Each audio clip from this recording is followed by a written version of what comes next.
everybody, welcome to Elizabeth's Kitchen. Today I'm going to be showing you how to make jollof rice. These are the ingredients we need. Herbs that we use in them are bay leaves, thyme, we've got some tomato puree here, some plum tomato, a few seasoning which I will tell you while I'm using them, just basics, some big red pepper, they're quite sweet, Scotch bonnet, also known as atarodo, very spicy, onions. And yeah, I'm gonna blend the tomatoes, the onions, the red pepper and the Scotch bonnet, blend it jointly with the onion.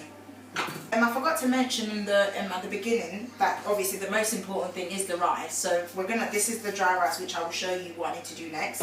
I've blended the pepper, so you now need a medium-sized pot. Put it on the fire. I use a bit of butter. Now I know some people, for whatever reason or the other, because of their diet or whatever reason, they're not particularly keen on using butter. I use butter because it gives the rice a bit of moisture. You don't need too much. You probably need about maybe 2 scoops. So that's that. And then we use a bit of vegetable oil. Again, if you use olive oil, you can use different types of oil. It's really up to you. But I personally prefer vegetable oil, and I use about maybe 3 tablespoons. Right, so the whole oil is heated with the butter.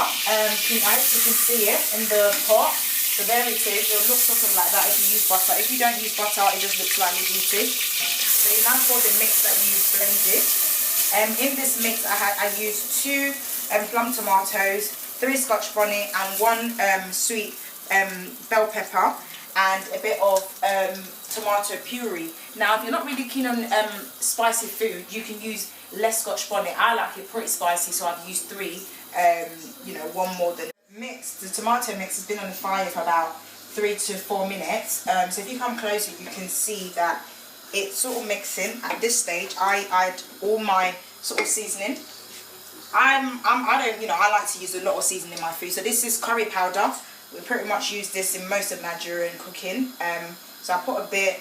I probably said that's about maybe a teaspoon. I have all-purpose seasoning. Again, I put it in. Again, about maybe a teaspoon.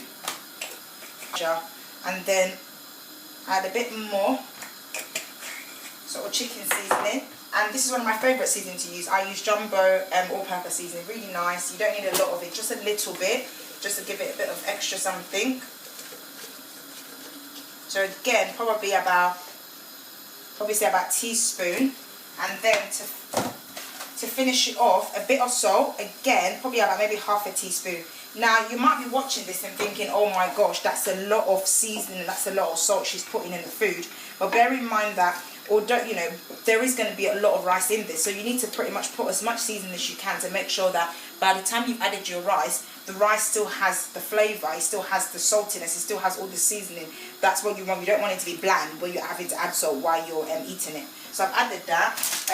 I'm going to add today just bay leaves. So you probably need about maybe 1, 2, 3, 4, 5. You can play about depending on how much how much you want in it. But I probably put about 6 considering the amount I'm cooking today. Now, sometimes I put thyme, sometimes I put bay leaves, but today I felt like using bay leaves. But you can use thyme or bay leaves. It's up to you, or you can use neither. I do that sometimes. So I let that cook for a bit. I'll leave it on for another maybe 3 to 4 minutes. Right, this has been cooking for about 3 to 4 minutes. I'm going to taste it now just to check that the flavours are exactly how I want it. Right, I think that needs a bit more salt. I'm going to add a bit more salt because I think it needs quite a bit more because the rice is going to be going into it. Right, while I leave this to cook for another few minutes, I'm going to cover it. I've got in this bucket about, this little bowl, I've got about 2.5 cups of this rice. Today I'm using a Basmati rice, but you can use long grain rice. Most people like to use long grain rice, but I personally prefer Basmati just because that's what I eat on a general day-to-day basis. So I'm just washing it in lukewarm water, and the reason I'm doing that is to get rid of the starch in the rice, to ensure by the time it gets into the food, most of the starch, as you can see from the water, is coming out. So you should do this about 3 to 4 times. I've washed the rice now, so I put it to one side while I taste the tomato sauce that's been cooking, just to check. I'm happy with mine. So I'm going to put the rice in. Right, so my rice is in. At this stage, please turn down the heat because you don't want it to be burning too much. Now, I like to cook food very rich, and as you can see from this, you can still see the tomato sauce on top, and that's how I like to make my jollof rice. I like it to be very rich in colour and very rich in flavour. So really, the rice, once you pour into the tomato sauce, it should be on the same level as the tomato. So literally, you shouldn't be able to see any of the rice at all. It should blend in. And taste it again. If everything's fine, leave it, let it simmer. Don't add anything. Just cover it. Leave the heat very low. And leave it for about, I'll probably leave mine for maybe 7 minutes, and I'll check it in about 7 minutes time. This has been cooking for about 7 to 8 minutes. As you can see, you know, a lot of the liquid that was there before is dried out. Now this is one thing about jollof rice, it burns. Ladies and gentlemen, if you cook your jollof rice and it's got a bit of burn in it, as mine has, don't worry about it. That's normal, okay? So don't get too stressed if jollof rice is burnt. Just literally you can scrape it, and that's why the heat is down low. Because if it's starting to burn, you can literally use your spatula or your wooden spoon to literally remove some of the burnt part. Turn it round. Now this is an extra. This is where I guess this is my own little thing, and this is what I spoke about in my introduction video about, you know, cooking is about adding things that you like. I for one, I love onions. I like to put extra onions where possible. And one of my favourite onions is red onion. So today I'm adding some in. So once all the juice is dried, I put it in and mix it together. Put the onions in, as you can see. If you was in my kitchen right now, the smell that's coming from this pot is just divine.